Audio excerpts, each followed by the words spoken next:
In this video, I'm going to show you how to change the Serpentine belt on this Honda Civic. If you need any parts, check us out at oneauto.com. Let's get started.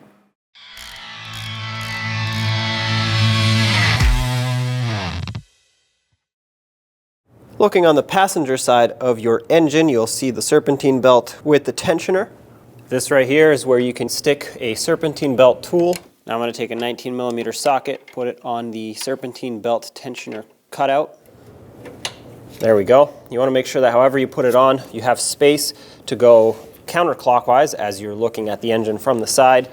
Keep constant pressure on it. This is a hydraulic tensioner, and because it's not spring-loaded, it just needs constant pressure to release. Pull the belt off once you've gotten enough slack in it, and then slowly let go of it. It should stop right here. Let's pull the socket off and the tool. There we go. And now you can remove your belt, or you could just let it hang here, but I prefer to remove it so that it's completely out of my way. Now take a note of how the belt is routed. I will provide you with a diagram at the end so you can put it back easily. And now you can remove the belt.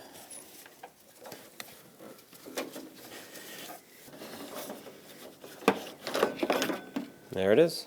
Now let's get the belt back on. Put it on all the pulleys, and here's a diagram on the screen of what the belt routing should be like. There are three options for this vehicle. You'll see all three on the screen, but it will be based on whether you have AC or not, a long belt or a short belt, and if you have electronic power steering, the power steering pump pulley will actually just be an idler pulley. Now with the belt in position and ready to put on the last pulley, which for me is going to be the alternator, I'm going to put my Serpentine belt tool there, remove tension off the tensioner, pull the belt up in position, making sure it doesn't fall off any other pulleys, of course.